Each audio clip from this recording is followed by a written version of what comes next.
शहाबुद्दीन साहब, आज आपको हम वो आवाज़ें सुनाएंगे जिसके बाद आपका ये फतवा जारी करने का हौसला टूट जाएगा। आप शमी साहब को कह रहे हैं ना, आप देखिए शमी साहब के लिए पूरा हिंदुस्तान खड़ा है, पूरा हिंदुस्तान का मुसलमान खड़ा है। आप अकेले फतवा जारी करके जो मुसीबत आपने मोल ली है, आपका सालों तक आपको इसका जवाब देना पड़ेगा। आप एक बार फतवा जारी करके भाग नहीं सकते। अगर आपको हिंदुस्तान की आवाज़ सुननी है तो न्यूज़ कॉरिडोर्स देखिए। सबसे पहले हम चाहेंगे कि वो बाइट्स आपको सुना दें जो दिल्ली कह रहा है और जो हमारा गाजियाबाद कह रहा है। गाजियाबाद के मुसलमान, दिल्ली के मुसलमान क्या कह रहे हैं वो सुन लीजिए, फिर बात आगे करेंगे। कहना तो यही है कि एक तो देश की तरफ से खेल रहा था, ये भी हो सकता, और कोई भी काम हो, जब काम टाइट होगा तो उसकी वजह से भूख प्यास भी लगती है।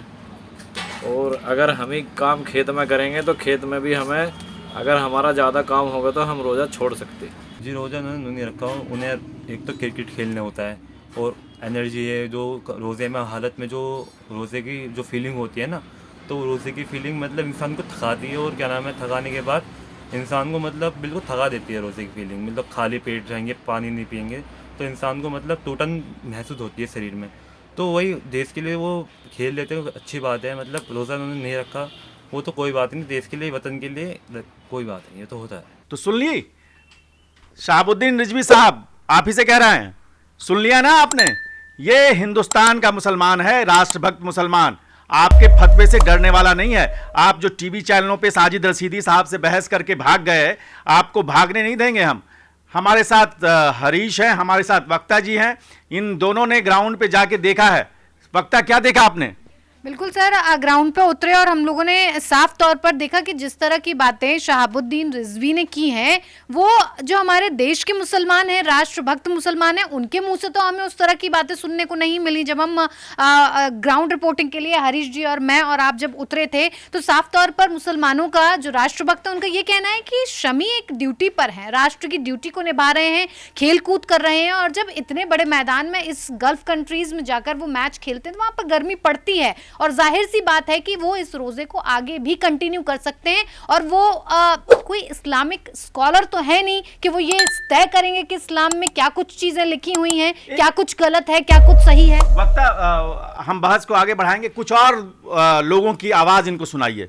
शहाबुद्दीन साहब, ये बाइट भी सुन लीजिए, ये मुसलमानों की आवाज है, सुनिए आप। ये रोजा रखा कि नहीं रखा था ये भी मालूम करना चाहिए ना। पहले बिल्कुल ये पहले से ही ये बना रहा है कि अगर रोजा नहीं रखा तो बाद में एक रोजा रख सकते हैं। ठीक है। अगर रोजा रखा है तो उसमें खाने पीने का परहेज होता है। ठीक है, उस दौरान हम ना खा सकते हैं ना पी सकते हैं। सुना आपने? अब हम बता रहे हैं आपको कि ये बोल रहे हैं कि अल्लाह और बंदे के बीच कोई और नहीं चाहिए, अल्लाह और बंदे के बीच का ठेकेदार कोई और नहीं चाहिए। हमें सिर्फ रोजा रखना है या नहीं रखना है वो तय करेगा शमी है मोहम्मद, वो तय करेंगे, उसको नेकी और बदी वो तय करेंगे। तो ये जो बात है ये इस ग्राउंड पे कैसे सुनी अब बताएंगे हरीश। देखिए, हम आज भी और कल भी जब भी गए ग्राउंड पर मुस्लिमों से बात की, मस्जिद के सामने हमने उनसे बात की। रमज़ान का महीना चल रहा है, एक भी मुस्लिम ऐसा नहीं मिला, एक भी मुसलमान ऐसा नहीं मिला जिसने ये कहा हो कि जो मौलाना ने जो फतवा जारी किया वो फतवा ठीक है। सभी ने ये बोला कि राष्ट्र की ड्यूटी जो है वो सबसे पहले है, वो राष्ट्र के लिए काम कर रहे हैं, देश के लिए खेल रहे हैं। चैंपियंस ट्रॉफी आए वो सबसे पहले है। और ये भी कहा कि उन्होंने रोज़ा रखा भी है या नहीं। ये विवाद तो तब होता ना जब उन्होंने रोज़ा रखा होता और रोज़े को बीच में जो है खोल लिया होता या तोड़ दिया होता, तब विवाद होता। अभी तो यही नहीं पता कि उन्होंने रोज़े रखे भी, यदि उन्होंने रोज़े रखे नहीं है तो फिर मौलाना ने विवाद क्यों खड़ा किया। सभी ने एक सुर में यही बात बोली है। और ये जान लीजिए रिजवी साहब कि भारत का मुसलमान आपके साथ नहीं है, भारत का मुसलमान जो है वो मोहम्मद शमी के साथ है, वो टीम इंडिया के साथ है और वो चाहता है कि टीम इंडिया चैंपियंस ट्रॉफी जीते। और सभी ये भी कह रहे हैं कि कल जो फाइनल मुकाबला खेला जाएगा रविवार को, उसमें मोहम्मद शमी 5 विकेट भी निकालेगा। मैं ये बात आपको और बताऊंगा। हमारे साथ हमारे पत्रकार मित्र राघवेंद्र जी हैं, वो शायरों के बीच में इस पूरे मामले को क्या लेकर हलचल चल रही है वो भी बताएंगे। लेकिन उससे पहले आप ये बाइट सुनिए, जब एक सैलून में एक बंदा केस बना रहा था, एक हमारे भाईजान अपने केस कटवा रहे थे, तब हमने जाके उनसे पूछा कि भाई क्या होगा, तो उन्होंने क्या कहा पहले सुन लीजिए।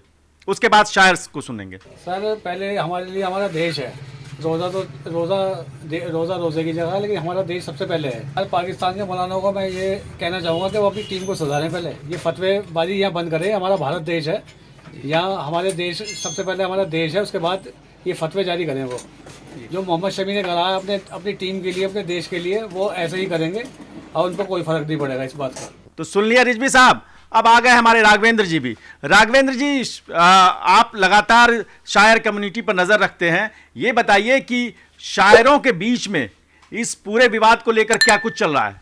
देखिए, सबसे बड़ा नाम जावेद अख्तर साहब का है। कल उन्होंने अपने ट्विटर हैंडल यानी एक्स पर पोस्ट किया और कहा कि मूर्खों की बातों पर आप यकीन ना करें। शमी साहब से कहा कि आप रिएक्ट भी ना करें, आप मैदान की जान हैं, क्रिकेट टीम की जान है, और मैदान पर जो गर्मी है, जो मौसम है दुबई का, आप पानी पिएंगे, आप खेलेंगे। तो एक तरह से खुलकर समर्थन किया है जावेद अख्तर ने मोहम्मद शमी का। और कई शायरों से जो मेरी बातचीत हुई है इस विवाद पर, तो सबका ये कहना है कि जब देश की शान लगी हो, जब खेल की भावना देखी जाए, जब मैदान में खिलाड़ी हो, तब आप उससे नियम कायदों की बात नहीं करें, उम्मीद ना करें, और उनको एक लिबर्टी मिलनी चाहिए। लिबर्टी मिलनी चाहिए। यही बात हमारे साथ जब हम फील्ड में गए तब भी बहुत सारे लोगों ने कहा कि इसके बदले बदल होता है। अगर आप रोजा किसी वजह से नहीं रख पाते हैं तो बदल होता है। बदल क्या होता है? क्या शहाबुद्दीन रिजवी साहब जानते हैं? अगर आप तो बहुत बड़े मौलाना होने का दावा करते हैं, आप जानते हैं, तो फिर आपने सवाल क्यों उठाया? अब ये सुनिए आवाम की आवाज। मोहम्मद शमी अभी सफ़र में है और सफ़र में रोज़ा छोड़ने की इजाज़त है। कि हम बीमार है, दवा खाएंगे, ऐसी हमारी जिसमें ताकत नहीं है तो हम उसमें छोड़ सकते हैं उस कंडीशन में। ईद के बाद हमारे 8 रोज़े और आते हैं, वो उसमें कवरिंग कर सकता है। हम कर सकते हैं। अगर मुझे कोई परेशानी हो जाए, मेरा रफास्ट है, अगर मुझे कोई परेशानी हो जाए और मेरे गले में कोई परेशानी, मुझे सांस नहीं आ रहा, तो उसमें उस लिहाज से मैं अपना रोजा खोल सकता हूं। तो ये पूरा हिंदुस्तान बोल रहा है, गाजियाबाद बोल रहा है, दिल्ली बोल रहे हैं। और दिल्ली में जो जमा हुए, हम दिल्ली के दिल में जब गए तो केवल एक शहर नहीं था नमाज पढ़ने के बाद, तमाम शहरों के लोग थे और सब यही कह रहे थे कि भाईजान जरा सोच समझ कर बोलिए, ये हिंदुस्तान है, हिंदुस्तान का मुसलमान अपने क्रिकेट को, क्रिकेट धर्म को और अपने मजहब को, उसका बैलेंस करना जानता है। देखते रहिए न्यूज़ कॉरिडोर्स। न्यूज़ कॉरिडोर्स आप हमें YouTube पर, Instagram पर, X पर और Facebook पर फॉलो कर सकते हैं।